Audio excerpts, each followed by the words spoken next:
지금 독일이 발칵 뒤집혔습니다. 독일 연방교통부의 고위 관료가 서울의 대중교통 시스템을 보고 충격적인 발언을 한 건데요.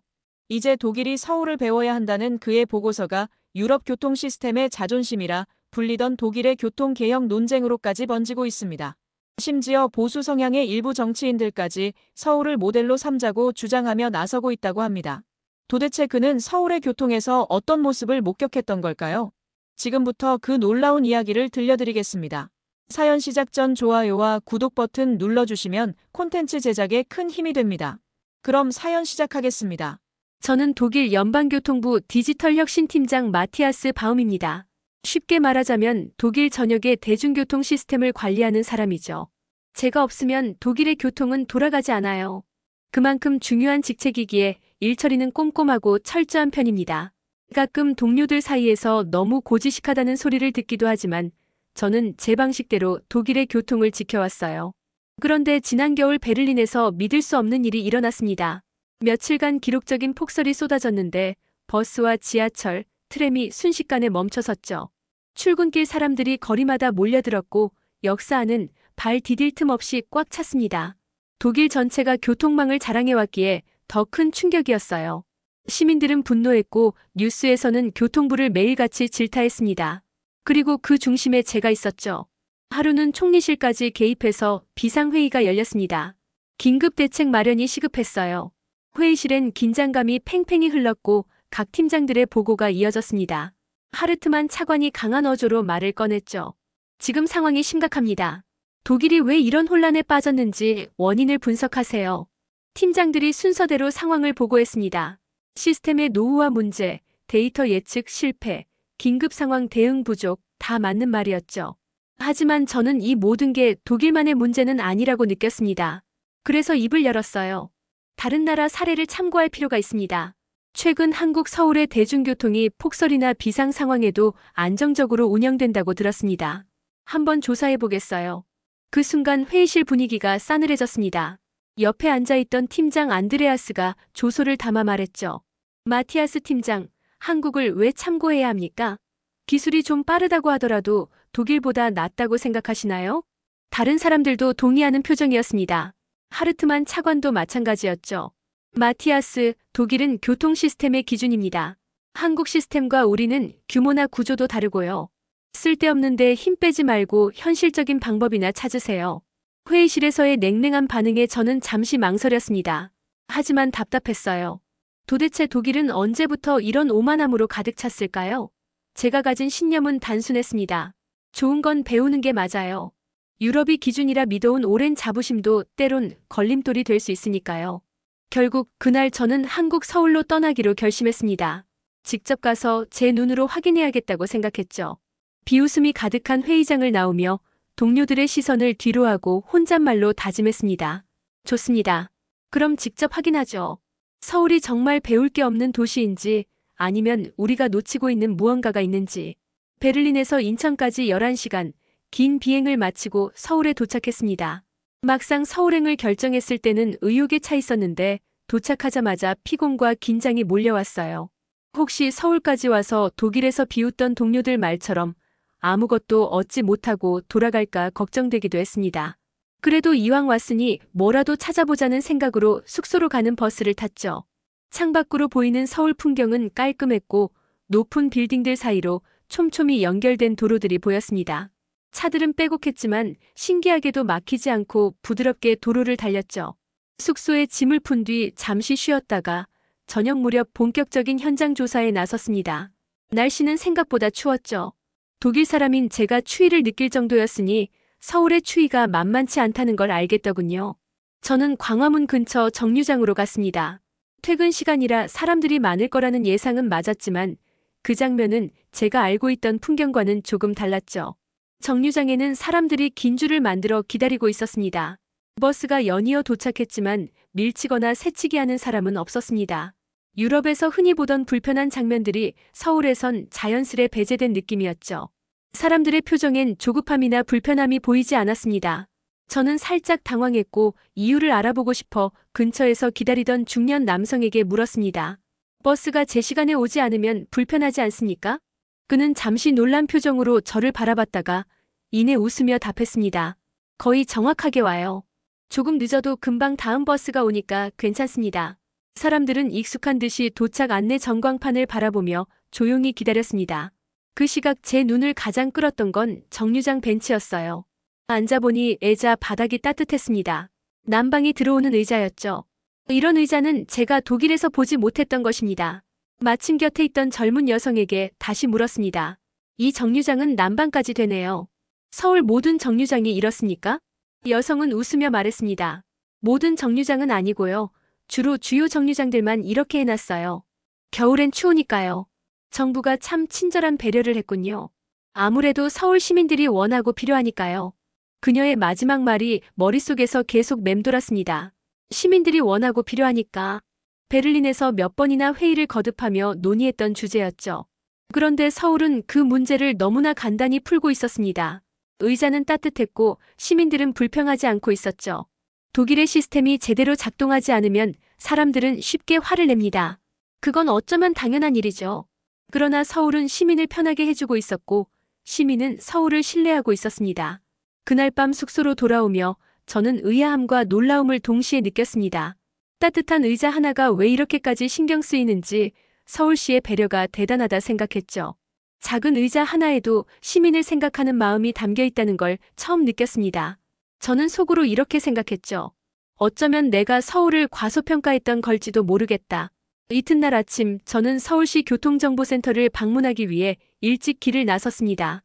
사실 독일에서도 도시교통관제센터를 몇 번 방문한 적 있었죠. 그래서 솔직히 큰 기대를 하지 않았습니다. 독일 역시 교통통제와 정보관리에서는 뒤처지지 않으니까요. 약속 시간보다 조금 이르게 센터에 도착하자 서울시 교통과의 김현수 과장이 저를 맞아주었습니다.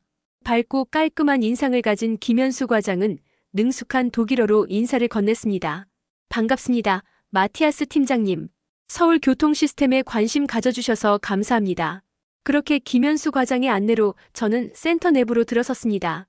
수십 개의 대형 화면들이 벽면을 꽉 채우고 있었죠. 각 화면마다 도로 상황과 버스의 이동 경로, 지하철 운행 정보가 실시간으로 표시되고 있었습니다. 센터 직원들은 쉼없이 데이터 분석을 하고 있었고 분위기는 긴박하면서도 차분했습니다. 실시간 관제 시스템은 독일에도 있습니다. 그런데 서울의 특별한 점은 무엇입니까? 제 질문에 김현수 과장은 미소를 지으며 대답했습니다. 서울의 관제 시스템은 단순히 상황을 파악하는 게 아니라 즉각적으로 대응합니다. 버스가 늦어지면 곧바로 대체 운행을 조정하거나 임시 차량을 투입합니다. 저는 순간적으로 이해가 가지 않았습니다. 실시간 데이터를 보는 것과 그 데이터를 이용해 즉각 대응하는 건 완전히 다른 차원의 문제죠. 그래서 한 번 더 물었습니다. 즉시 대응한다고요? 그렇게 빠르게 현장 대응이 가능합니까? 김현수 과장은 제 의심 어린 질문에 당황하지 않고 친절히 설명을 덧붙였습니다. 네, 가능합니다. 저희는 서울 전역의 모든 차량 데이터를 초 단위로 모니터링하며 실시간으로 시스템이 운행 노선을 자동으로 조정합니다. 승객 불편이 최소화되도록요. 저는 순간 할 말을 잃었습니다. 독일도 물론 데이터를 관리하지만 문제 발생 후 최소 몇 시간이 지나야 대응할 수 있습니다. 초단위 조정은 저희에게도 꿈같은 이야기였죠. 그런데 서울에서는 그걸 이미 하고 있었습니다. 어떻게 그게 가능합니까? 기술적인 문제입니까? 김현수 과장은 담담히 말했습니다. 기술도 중요하지만 결국은 태도의 문제죠. 서울 시민들은 교통 서비스에 아주 높은 기준을 가지고 있습니다. 지연이 생기면 바로 항의가 들어오니까 저희도 빠르게 대응할 수밖에 없습니다. 서울 시민들의 높은 기준이라. 순간 저는 전날 정류장에서 만난 시민들의 여유로운 표정과 질서를 떠올렸습니다. 그들은 교통 시스템이 완벽하지 않다는 걸 알면서도 불평하지 않았죠. 아마도 그 신뢰 뒤에는 서울시가 언제나 최선을 다해 대응할 거라는 믿음이 있었던 것 같습니다. 저는 잠시 생각에 잠겼습니다. 지금까지 교통은 단순히 사람을 운반하는 수단이라 여겼습니다. 하지만 서울은 교통을 시민과의 신뢰관계로 접근하고 있었습니다. 독일에서는 고려조차 하지 않았던 접근 방식이었죠. 센터를 나서며 저는 김현수 과장에게 솔직한 심정을 털어놓았습니다. 독일이 빠르다고 자부했던 제 자신이 조금 부끄럽습니다. 서울이 이렇게 진지하게 시민을 생각하는 줄은 몰랐거든요.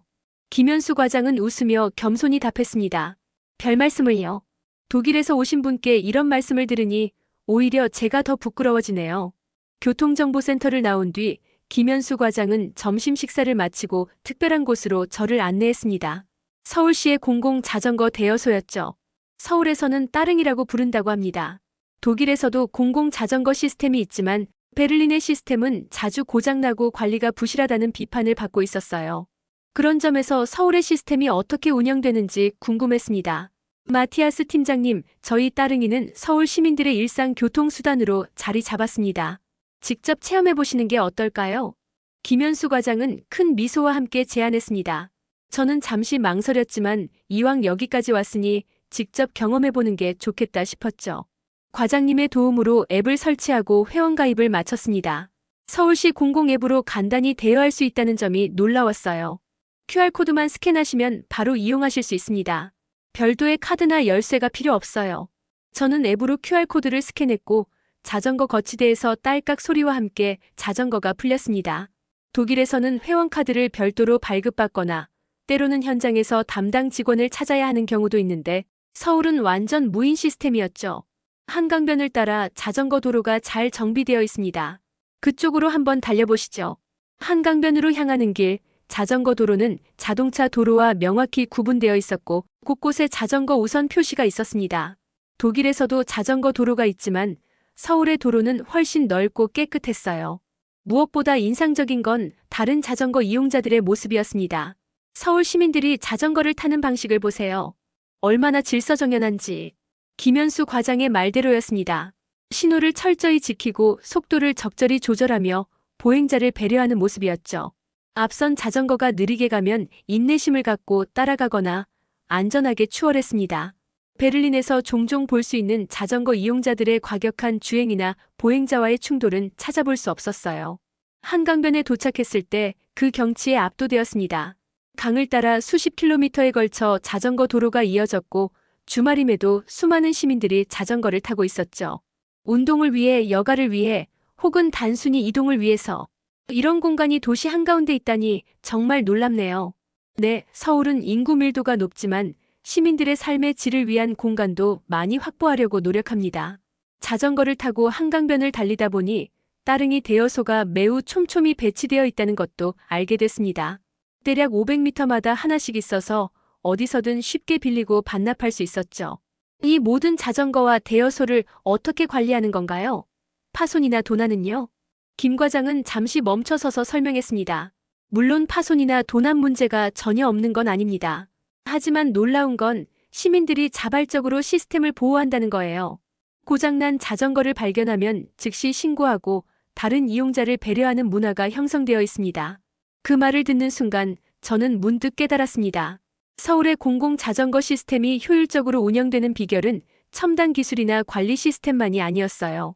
그것을 이용하는 시민들의 의식과 문화가 바탕에 있었던 거죠. 이런 사회적 신뢰와 협력이 독일에도 있었으면 좋겠네요. 그 말이 입 밖으로 나오는 순간 저 자신도 놀랐습니다. 베를린의 교통팀장으로서 다른 나라의 시스템을 부러워하다니요. 하지만 솔직한 감정이었습니다. 서울은 단순히 기술적으로 앞서 있는 게 아니라 시민의식에서도 배울 점이 많았어요. 자전거를 반납할 때도 놀라움은 계속됐습니다. 대여소에 자전거를 밀어넣자 자동으로 잠금 장치가 작동했고 앱에는 즉시 반납 완료 메시지가 떴어요. 전체 과정이 무인으로 그리고 완벽하게 이루어졌습니다. 독일 시스템이 더 우수할 거라 생각하셨을 텐데 실망하셨나요?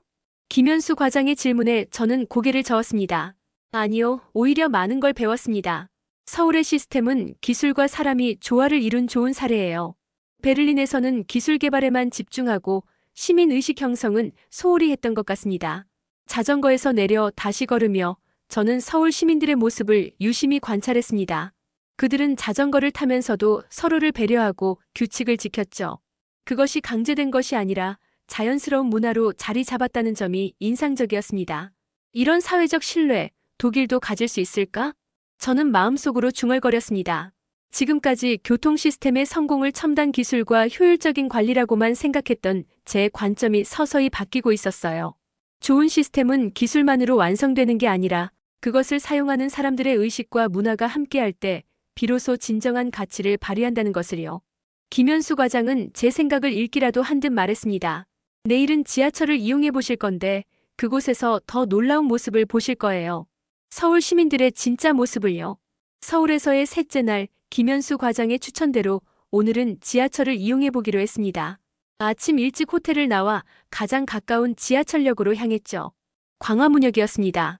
독일 전문가로서 지하철 시스템은 제가 가장 자신 있는 분야였어요. 베를린의 U-배는 세계적으로도 유명하니까요. 역사 안으로 들어서자 깨끗한 환경이 먼저 눈에 들어왔습니다. 바닥은 반짝거렸고 벽면은 공공예술작품으로 장식되어 있었어요. 역사 내 안내 표지판은 한국어뿐 아니라 영어, 중국어, 일본어로도 표기되어 있었습니다. 독일이나 유럽의 여러 도시에서도 다국어 표기를 하지만 서울만큼 세세하게 안내하지는 않았죠. 교통카드를 구매하려고 무인 발매기 앞에 섰는데 옆에서 70대로 보이는 노부부가 어린 손주를 데리고 티켓을 구매하고 있었습니다. 그런데 무언가 문제가 있는 듯 했어요. 두 분 다 화면을 들여다보며 어떻게 해야 할지 고민하는 표정이었죠. 그때 지나가던 20대로 보이는 청년이 자연스럽게 다가가 도움을 주었습니다. 어르신께 자세히 설명해주는 모습이 인상적이었어요. 서울 시민들은 항상 이렇게 친절한가요? 제 질문에 김현수 과장은 웃으며 대답했습니다. 모든 시민이 그렇진 않겠지만 대부분은 서로 돕는 걸 자연스럽게 생각해요. 특히 노인이나 외국인, 어린이를 보면 더 그렇죠. 승강장으로 내려갔을 때는 또 다른 광경이 펼쳐졌습니다. 출근 시간인데도 사람들은 질서정연하게 줄을 서 있었어요. 바닥에 표시된 승차 대기선을 따라 두 줄로 서서 내리는 사람들을 먼저 배려하는 모습이었습니다. 베를린에서는 상상하기 어려운 질서였죠. 출근 시간인데도 이렇게 질서가 잘 지켜지다니 놀랍습니다. 서울 시민들에게 이건 일상이에요. 누가 강요해서가 아니라 서로를 위한 배려로 자연스럽게 형성된 문화죠. 지하철이 도착하고 문이 열리자 안에 있던 승객들이 먼저 내렸습니다. 그 후에야 대기하던 사람들이 차례대로 탑승했어요. 저도 그 흐름에 자연스럽게 따라 들어갔습니다. 차내는 깨끗했고 디지털 안내 화면은 다음 역과 환승 정보를 정확히 보여주고 있었죠. 가장 눈에 띄는 건 차내 분위기였습니다. 아침 출근길인데도 조용했어요. 휴대폰 벨소리가 들리지 않았고 통화하는 사람도 보이지 않았습니다. 대부분 책을 읽거나 휴대폰을 조용히 보거나 혹은 그냥 앉아서 생각에 잠겨 있었죠. 휴대폰 벨소리가 들리지 않네요. 지하철에서는 통화가 금지된 건가요? 김현수 과장은 고개를 저었습니다. 법적으로 금지된 건 아니에요. 다만 공공장소에서 남에게 피해를 주지 않으려는 시민의식이죠. 대부분 자연스럽게 지키는 에티켓이에요. 그때 저는 차 내에 있는 노약 좌석에 주목했습니다.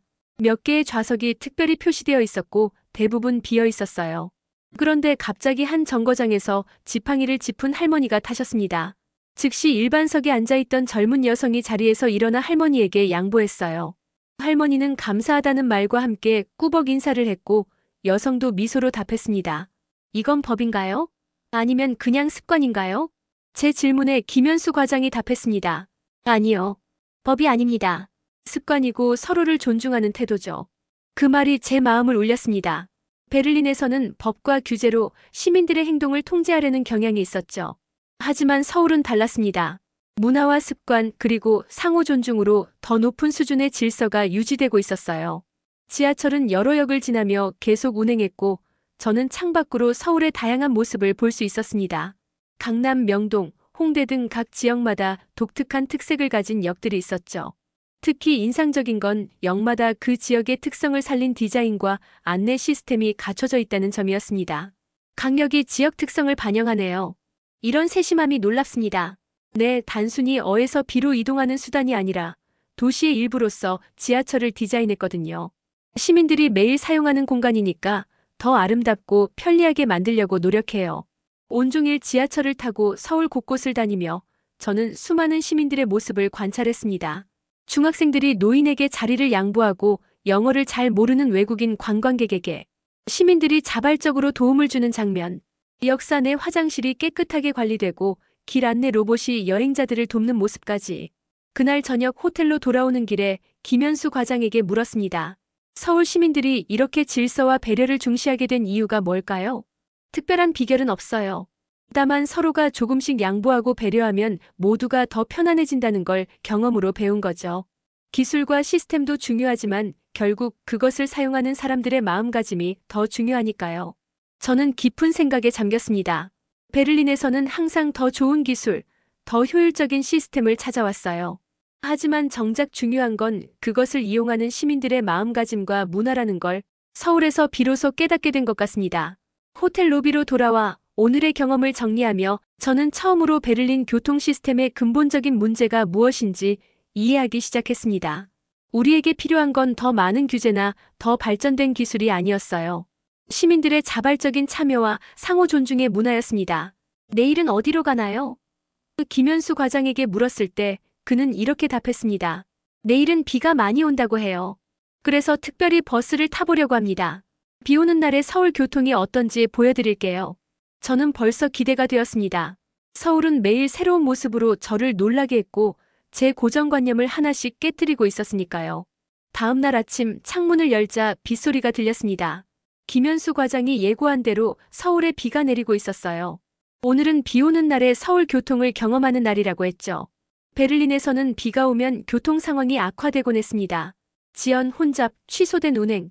그래서 솔직히 서울도 비슷하지 않을까 생각했어요. 호텔 로비에서 김현수 과장을 만나자 그는 우산을 2개 들고 있었습니다. 오늘은 서울의 평범한 시민처럼 버스를 타보려고 합니다. 평소 서울 시민들이 매일 경험하는 일상을 보여드릴게요. 비는 제법 많이 내리고 있었습니다. 우산을 쓰고 버스 정류장으로 향했어요. 정류장에는 이미 여러 사람들이 우산을 접은 채 질서 있게 줄지어 서 있었습니다. 그 모습이 왠지 인상적이었어요. 베를린에서는 비가 오면 사람들이 조금 더 조급해지고 줄이 흐트러지는 경우가 많았거든요. 비 오는 날은 더 많은 사람들이 대중교통을 이용하지만 보시다시피 혼란스럽지 않죠. 정류장 전광판을 보니 우리가 타려는 버스는 3분 후에 도착한다고 했습니다. 정확히 3분 후 버스가 정류장에 들어왔습니다. 사람들은 차례대로 탑승했고 저도 김현수 과장을 따라 버스에 올랐어요. 버스 안은 꽤 붐볐지만 생각보다 혼잡하지 않았습니다. 사람들은 자연스럽게 안쪽으로 이동했고 서로 밀치거나 불편한 기색 없이 각자의 자리를 찾아갔어요. 저희는 중간쯤에 자리를 잡고 섰습니다. 서울 시민들은 매일 이런 버스를 타고 출퇴근해요. 특별한 것 없이 평범한 일상이죠. 김현수 과장의 말처럼 그곳에는 특별한 게 없었습니다. 다만 모든 게 자연스럽고 질서 있게 흘러가고 있었어요. 그때 갑자기 버스가 급정거했습니다. 앞차가 갑자기 속도를 줄였나 봐요. 몇몇 승객들이 중심을 잃었지만 다행히 큰 사고는 없었습니다. 그런데 그 순간 제 눈에 들어온 광경이 있었어요. 버스 맨 앞쪽에 서 있던 노인 한 분이 미끄러질 뻔했는데 곁에 있던 젊은 남성이 재빨리 팔을 뻗어 노인을 잡아주었습니다. 노인은 감사하다는 듯 고개를 숙여 인사했고 그 남성은 괜찮으세요? 라며 노인의 상태를 확인했죠. 더 놀라운 건 그 다음이었습니다. 주변에 있던 승객들이 자연스럽게 노인을 위해 자리를 비켜주었고 한 여성은 자신의 자리에서 일어나 노인에게 앉으라고 권했어요. 노인이 자리에 앉자 기사는 백미러로 상황을 확인한 뒤 괜찮으세요? 라고 다시 한번 물었습니다. 그 모든 과정이 너무나 자연스러웠습니다. 마치 오랫동안 연습한 안무처럼 각자가 자신의 역할을 완벽하게 수행했어요.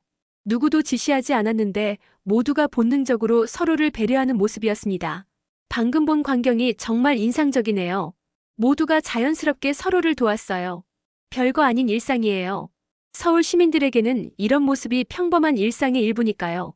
김현수 과장의 말대로 버스 안의 다른 승객들은 그 광경을 특별하게 여기지 않는 듯 했습니다. 그저 일상의 한 장면이었던 거죠. 하지만 저에게는 강렬한 인상을 남겼어요. 이런 문화가 어떻게 형성된 건가요? 사람들이 항상 이렇게 서로를 배려하나요? 항상 그렇진 않겠죠. 하지만 대부분의 서울 시민들은 함께 살아간다는 의식이 강해요. 특히 노약자나 임산부, 어린이에 대한 배려는 거의 본능에 가깝게 자리 잡혔습니다. 버스는 계속해서 비 오는 서울 거리를 달렸습니다. 창밖으로 보이는 풍경은 흐렸지만 버스 안의 분위기는 따뜻했어요. 누군가 휴대폰 벨소리가 울리자 재빨리 소리를 줄이고 조용히 통화를 위해 하차 문 쪽으로 이동하는 모습도 보였습니다. 몇 정거장을 더 지나자 비가 더 세차게 내리기 시작했어요. 버스가 한 정류장에 도착했을 때 밖에는 우산 없이 기다리는 학생들이 보였습니다. 버스 기사는 문을 열기 전 학생들이 충분히 버스 가까이 올 수 있도록 차를 정차했어요. 작은 배려였지만 그 학생들에게는 큰 도움이 되었을 겁니다. 버스 기사님도 승객을 많이 배려하네요. 네, 서울시 버스 기사님들은 정기적으로 서비스 교육을 받습니다. 하지만 그것보다 중요한 건 기사님들도 서울 시민이라는 거예요. 같은 도시에 살며 같은 대중교통을 이용하는 사람들이니까요. 그 말을 듣는 순간 저는 깊은 깨달음을 얻었습니다. 베를린에서는 종종 시스템과 이용자를 분리해서 생각했어요. 교통 시스템을 운영하는 측과 그것을 이용하는 시민들이 별개의 존재처럼 여겨졌죠. 하지만 서울은 달랐습니다. 시스템을 운영하는 사람들도 그것을 이용하는 사람들도 모두 같은 공동체의 일원이었어요. 비가 그치지 않는 가운데 우리는 목적지에 도착했습니다. 한문화센터였어요. 김현수 과장은 우산을 펴며 말했습니다. 오늘 비가 많이 와서 특별한 곳을 많이 보여드리지 못해 죄송합니다. 아니에요. 오히려 더 특별한 경험을 했습니다. 평범한 일상 속에서 보여주신 서울의 모습이 더 값진 것 같아요. 제가 오늘 버스에서 본 장면은 화려하거나 특별하지 않았어요. 그저 소소한 일상의 한 장면이었지만 그 안에는 강력한 메시지가 담겨 있었습니다. 매뉴얼이나 규정이 아닌 마음으로 움직이는 도시. 서로를 배려하는 것이 일상이 된 사회. 그것이 바로 서울의 강점이었어요. 그날 저녁 호텔 창문으로 내리는 비를 바라보며 독일이 필요한 건 마음의 변화라고 생각했습니다. 시스템을 운영하는 사람들도 그것을 이용하는 시민들도 모두 같은 공동체라는 인식. 그것이 서울에서 배운 가장 중요한 교훈이었죠. 서울에서의 시간이 빠르게 흘러 어느덧 5일차가 되었습니다. 김현수 과장의 제안으로 오늘은 특별히 밤의 서울을 경험해보기로 했어요. 낮에 질서정연한 모습도 놀라웠지만 과연 밤에도 그럴지 궁금했습니다. 베를린만 해도 밤이 되면 대중교통 이용 패턴이 완전히 달라지거든요. 특히 주말 밤이면 소음과 혼잡, 때로는 무질서한 광경을 쉽게 볼 수 있죠. 오늘은 특별히 홍대 지역으로 가보려고 합니다. 서울의 젊은이들이 많이 모이는 곳이에요. 김현수 과장의 말에 저는 더욱 호기심이 생겼습니다. 젊은이들이 모이는 곳이라면 베를린의 클럽 지역처럼 활기차고 때로는 무질서할 수도 있겠다고 생각했어요. 저녁 식사 후 우리는 지하철을 타고 홍대 입구역에 도착했습니다. 밤 9시가 넘은 시간이었지만 역 주변은 여전히 많은 사람들로 붐볐어요. 젊은이들이 삼삼오오 모여 웃고 떠들며 거리를 활보하고 있었습니다. 홍대는 서울의 젊은 문화가 가장 활발한 곳 중 하나예요. 특히 주말 밤에는 더 그렇죠. 거리를 걷다 보니 다양한 음식점, 카페, 술집들이 즐비했습니다. 저는 이곳에서 술자리를 가져보자고 제안했어요. 김현수 과장은 흔쾌히 동의했고 우리는 작은 술집에 들어갔습니다. 한국의 전통주인 막걸리와 다양한 안주를 주문했죠. 건배! 우리는 특별한 날을 축하하듯 잔을 부딪혔습니다. 술집 안은 시끌벅적했지만 시끄러움 속에도 일종의 질서가 있었어요. 사람들은 옆 테이블에 방해가 되지 않도록 목소리 톤을 조절했고 주문은 단정하게 이루어졌습니다. 베를린의 술집에서 종종 볼 수 있는 고성이나 무례한 행동은 찾아볼 수 없었죠. 대화 중에 김현수 과장이 흥미로운 이야기를 해주었습니다. 서울의 대중교통은 밤에도 멈추지 않아요. 특히 주말에는 심야버스가 운행됩니다. 시민들이 안전하게 귀가할 수 있도록요. 정말요?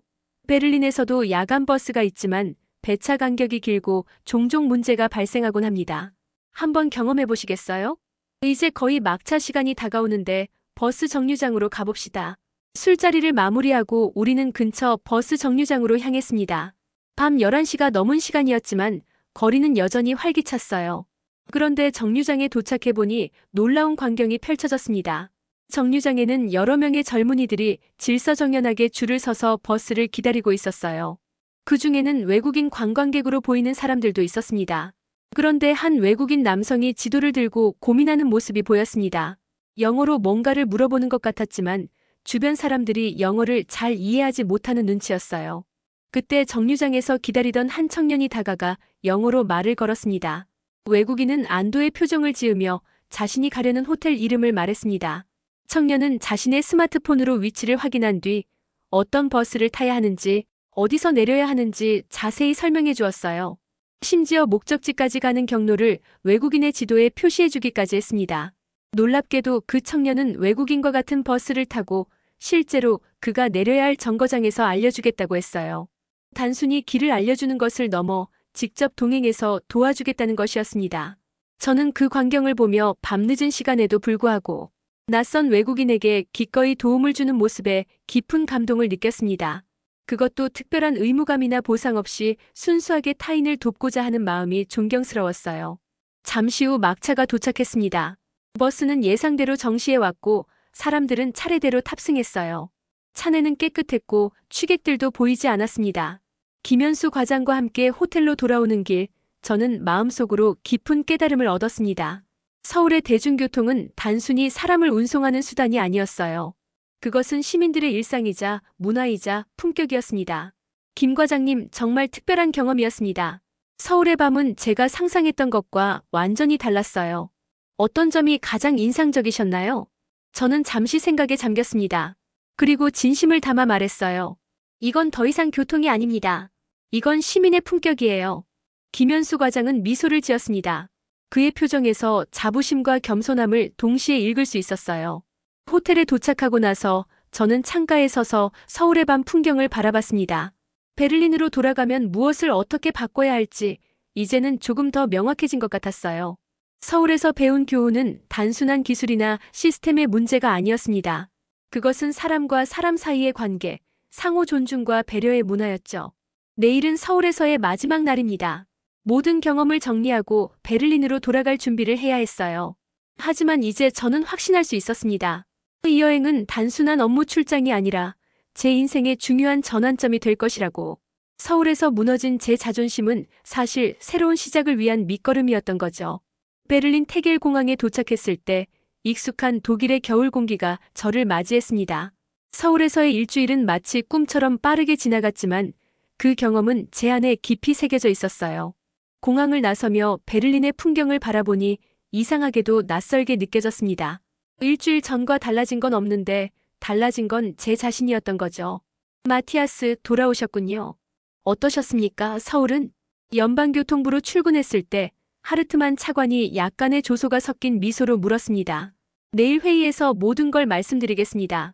제가 본 서울은 생각보다 훨씬 인상적이었어요. 하르트만 차관의 표정이 미묘하게 변했습니다. 그는 제가 서울에 대해 부정적인 보고를 할 거라 기대했던 것 같았어요.